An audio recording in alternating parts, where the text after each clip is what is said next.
Hello there, right here we have a brand new snapshot for Minecraft. This is the very first snapshot for 1.15.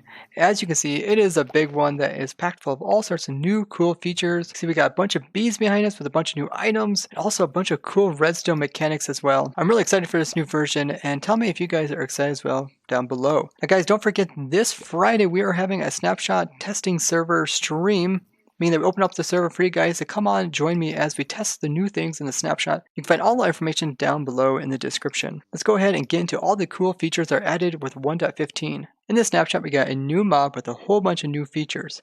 So the new mob is the bee. They are really large, as you can see. If you do F3 plus B, you can see their hitboxes and they're flying around.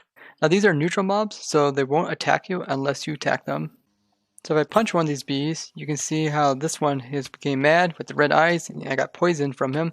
And this guy's mad as well. And they're coming kind of close to me, and you see they're turning around and trying to sting me. It's kind of actually pretty scary. But yeah, they're giving me the poison effect, level 1. And they do have those red eyes, so it's easy to see that they're mad at you. But in a short while, you can see their eyes go back to normal, and they're back to being cute little bees. Now, if the bees did sting you, it will eventually die, as you've seen there. It will just turn red and make that little noise and then just die. So just like in real life where a bee stings you, the stinger is kind of left in you, and this causes the bee to die a bit later. Now the bees love the flowers around there, and they'll spend most of their lives gathering pollen. You notice that these bees, their rear ends here are just solid brown. Now when they go up to a flower to collect pollen, it's going to change. So let's see if we can actually watch this occur. He has picked up some nectar, and you can see his rear end here has just got a bunch of little powder on it. That is the pollen from the flowers. So when bees first start out, you can see that their rear ends are completely clean, but when they go up to a flower and pick up pollen, it's going to have like little white specks on it, and then they're going to take all this pollen back to their hive. So this guy here, he picked up some pollen and it goes into his hive, which is this one here. And that's what they'll do. They'll gather pollen and then take it back to their home nest. Now bees can also help you grow crops while they're carrying pollen back to their hive. Now the crops do have a new type of tag. You can see in the top right, they do have a tag called bee growables, meaning that this crop is growable by bees. So it's definitely going to be worth it putting some bees inside of your crop farms. That way they grow just a little bit faster. And if you have like a automatic villager crop farm like what I showed you guys, you can go ahead and increase the growth just with having bees nearby to increase that. Now bees can also be bred by having flowers in your hand and just clicking onto them. So you can breed like this one with this one here. And these two bees will breed together. And there you see, got baby bee. Oh, look at that cute little guy. He's just sitting there. And his hitbox is teeny. I think it's really cool that the big bees are like big enough so you can see them. And the baby bees are even big enough so you can see them. They're very cute. And they can even stand on the ground. I hear these guys are resting, just watching me. Since I am holding the flowers, they're kind of attracted to me and they're kind of following me around. Now bees are also intelligent. They'll actually share the location of flowers, so the other bees can take this knowledge and go to where the flowers are at. Now if a bee does go out searching for some nectar to find, if it can't find it, it will eventually return back to its home area. Now if a bee isn't part of a hive or a nest, it will just go looking for one. So it'll just wander around, and once it finds one, it will just take that as its own. You can see this bee here, he's currently actually grabbing the pollen off of this flower right here. You can see how they kind of work. They go in circles and they get all that little white stuff on them. It kind of dribbles off them as they head back to their home. Now bees don't like rain, and they will sleep if it turns to night. This is very similar to in real life bees. So when these things occur, they'll just go back to their nest. Now things that they call their home are the bee nest as well as the beehives. So bee nest is like the naturally found ones. And over here I actually did find one in this world. This is a bee nest, as you can see here. It's just kind of stuck along a tree, and this is naturally generated with the world. And you can find these naturally inside of flower forest plains as well as sunflower plains. Now every time a bee makes it back to its hive, it will increase the level of the hive. And this is the level of honey that is inside of it. You can see these little notches here indicate how much honey is inside of it. If I put down a normal one, you can kind of see this one's empty, and this one's empty as well, where this one is full and this one is full. If we go ahead and press F3, you can look at this one, and in the top right hand corner, right here it says honey level equals 5. And then if we look at this new one I just put down, you see the honey level is 0. And 5 is the maximum level that you can have inside of a beehive. Now bees will actually go inside of it. They will actually vanish as an entity when they go inside of it. And the bees can go inside and actually share information with other bees that are inside about locations of other flowers that are around them. You can see that bee just hopped in there, made a little popping noise, And the bees can also choose not to use the information that the other bees give them and choose just to go after flowers that they already know about. There you see they come back out again, make a little popping noise, and they're heading off to obtain some more nectar and pick up some more pollen along the way. Now, the difference between a bee nest and a bee hive is that this one is player made and this one you just naturally find. So think of this one as like the little beehives that you can find in trees, and this one as like the bee farmers and those boxes that they have which they're full of bees. Bees will actually treat both of them exactly the same. Now, to craft up your own bee hive, you need to have some honeycomb in the center with 3 of them there, and also you need to have some planks on either side, and this will produce 1 beehive. Now, if you try to collect the beehive, and if you just use your fist to try to break them, you see that the bees will try to attack you because you destroyed their home. Now, the beehives can be destroyed with your fist, and you can obtain them as a block. But when it comes to the bee nest, if you try to break these, bees will also attack you and get mad at you. They'll come out of their nest, but you will not get the actual bee nest. It will end up just getting destroyed.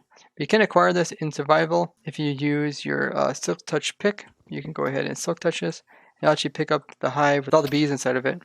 So you can see there's some NBT tags with this one, but this one does not. That tells you stuff about like how much honey is inside of it as well how many bees are inside of it. So you can actually transport this into a new area with bees already inside of it. And then when you place it down again, you'll have the bees already inside of it. This will also allow you to pick them up without the bees getting mad at you. Notice the bees that have already stung you actually don't have any stinger on their butt anymore. See, this guy actually has no needle there. And yeah, he's trying to sting me, but he's unable to. But he is mad. Here you can see what the stinger kind of looks like on this guy over here. Kind of hangs off to the end. But yeah, when it does rain, they will try to go back into their homes. I think I broke the game. I just pick block a beehive that had a bee coming out of it. So then it's just constantly making the bee coming out noise. Yeah, that's kind of funny. I guess the bee came out, stopped making noise. Now, either a nest or a hive are pretty much exactly the same. They both have honey levels. Once a honey level is completely full, like this one here is to level 5, you can actually use your shears to harvest it, and you can see the honeycomb that comes out of it. I just got about 3 honeycomb, and I started making that weird noise, which is probably a bug. But when you do take honey out of it, the bees can get mad, and they can attack you. But it seems like there's a bug where this one just keeps on refilling. Now you can also use empty glass bottles on a full bee nest or beehive to obtain the honey. So if I go ahead and click on that, it'll give me a honey bottle. Now if you're trying to prevent the bees from attacking you when harvesting honey, you can put a campfire underneath of the hive, and this will actually calm the bees down. I also notice when the hive is full, it's leaking all this honey, which is making it drip down from underneath it. So it's really easy to tell. So I can go ahead and go back into survival, and I can harvest it without the bees getting mad at me now. And when the hive is completely full, it actually makes kind of little sticky noises as the honey oozes from it. Now when you eat honey, it'll actually give you some hunger, give you about 3 hunger. But yeah, there seems to be a bug to do with the hives not actually ever finishing emptying out. Now I can also use the honey balls into a crafting table, craft it down into sugar. So 1 bottle will produce 3 sugar. Now you can also use dispensers to automate the process. So if I have a dispenser pointing into this honeycomb here, this is one that has level 5, which is the highest. You can either put in glass bottles or shears, and then if you power this, it'll actually go ahead and pull the honey out of this bee nest here. So now you see it is at level 0, and you see the honey bottle is in here.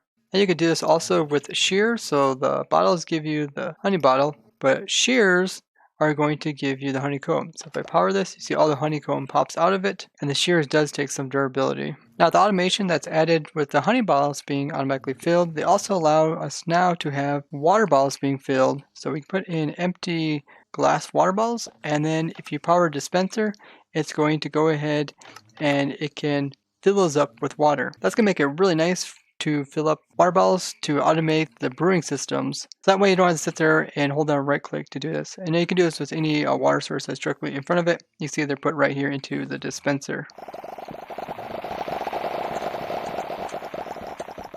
So you can automate this process so you can get infinite amounts of honeycomb as well as honey bottle. There currently seems to be that bug where it doesn't matter how much you harvest, it just keeps replenishing it. I really like that they added a new mob to the game, such as the bees. Now there is a lot of mobs to do with bees that go out and collect different things for you. and some mods that completely focus on bees harvesting different materials and then you harvesting those materials from them. But the way that they introduce these mobs is really nice. They got some really cool aesthetic blocks that people can use in a lot of different ways. They got a really unique mob that has a lot of different properties. And they also made it redstone friendly, so the redstone community can definitely make some cool farms out of this. Now we can go ahead and get the entity data from this bee to see what exactly are the different properties that this bee has. Right off the bat, you can see it has the coordinates to its hives. This is the hive is considered home. It also has crops grown since pollination. So this is probably the number of times crops have grown since they have been pollinated by them. Now you can see that their health is 10, which is similar to most passive mobs. They also have a anger tag, so if they're anger, similar to like how wolves, when they're angry, they'll have the red eyes, and this one's currently wasn't angry, so it's set to 0. They also have ticks since pollination, and this is the time since they have pollinated something. They also have a cannot enter hive tick. This most likely tells how long the bee has to wait before it can enter the hive once again. It also has other things such as in love when you breed them, which you see in other mobs. Now they also do have a brain similar to other ones, where they keep track of where the flower positions are. So here it has a position of some flower that it has went to. And here you can see a tag that's called has stung. So if it has stung something, they'll know to die after a certain amount of time. Now bees also have the no gravity tag. I think these are one of the few mobs that actually have them when they are naturally generated into the game. This just allows them to kind of hover in place, and then they can move around from there, so that way they're not constantly falling back to the ground.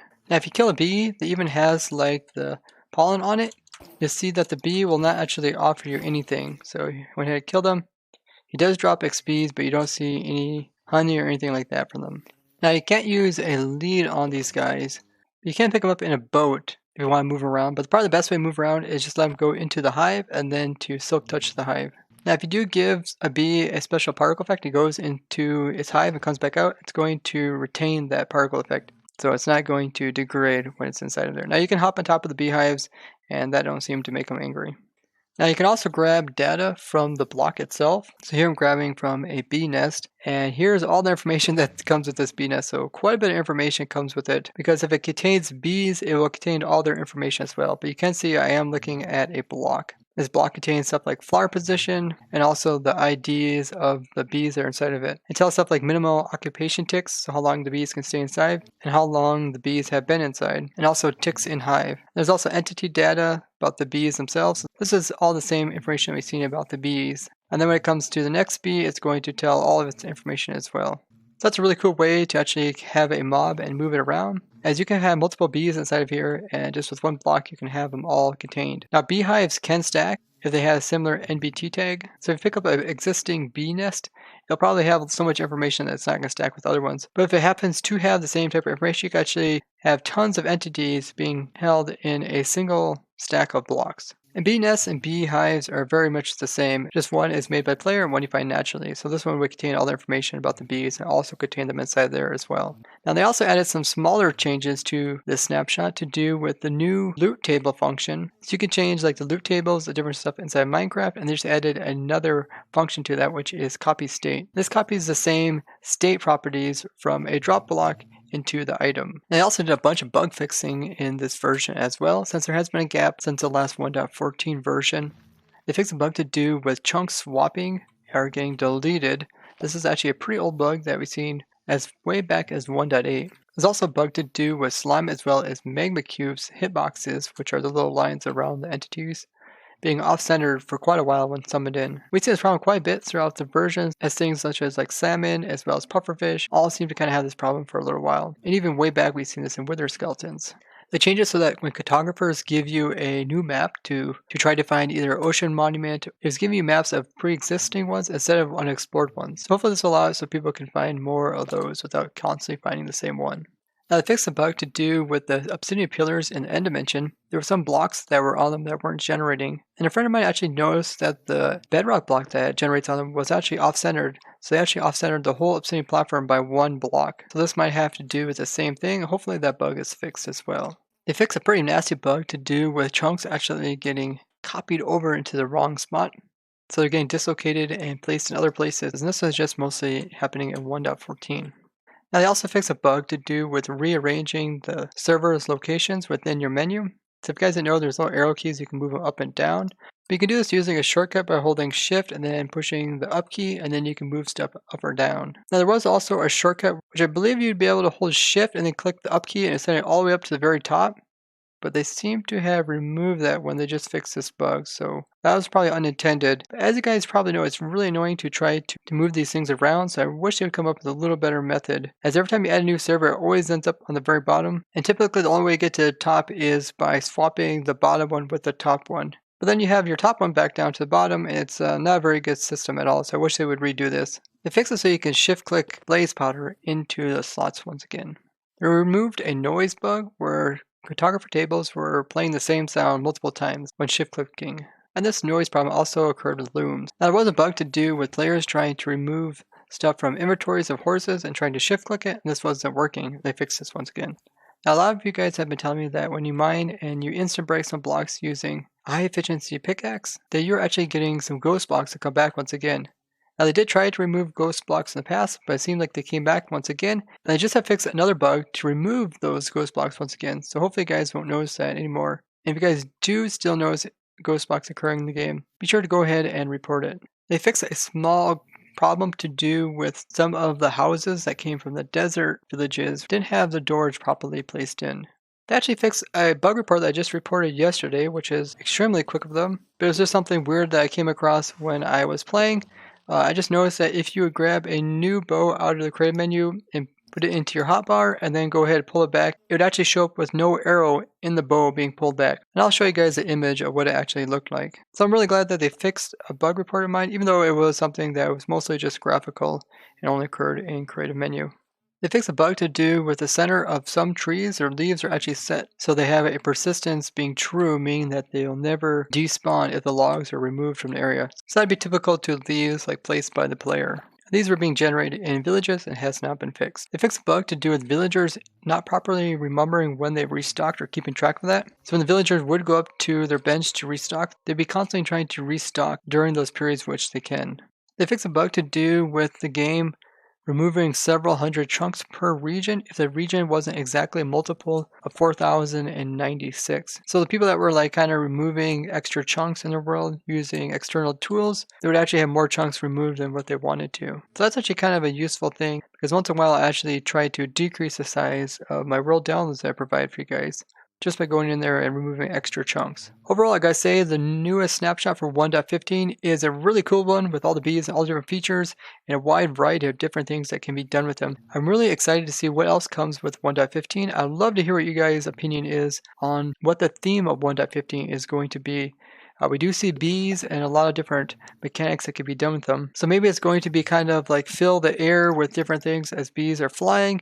And overall, there's not that many things that are kind of like wandering throughout the airs of Minecraft. You do have phantoms, but they're mostly hostile. So maybe they're going to also add some like birds that kind of fly around or other things like that. Or maybe it's going to be updates that kind of liven up some of the biomes. But these bees that just go to a couple of different biomes, maybe they're going to add a couple of creatures to each little biome that are going to kind of bring some more life to them. Tell me what you guys think about this down in the comments, as well as what other themes you think could go along with this. I'm definitely really excited to see what else comes with 1.15. And they did say that they're going to hold off and announce what the official theme for 1.15 is going to be until Minecon, which is going to be September 28th, so a little over a month away. Now guys, don't forget this Friday we are going to be doing a snapshot review stream with you guys, the viewers, so you guys can hop on, and we're going to be designing up some cool automation to do with these new mechanics that are provided, and also be testing these bees out in more detail. You can find all the information on my Twitch channel, which should go ahead and also follow so that when I go live you can see that. And if you turn on notifications here on YouTube or follow me on Twitch, or if you're also part of our ProtoTech community Discord, you'll get notified of when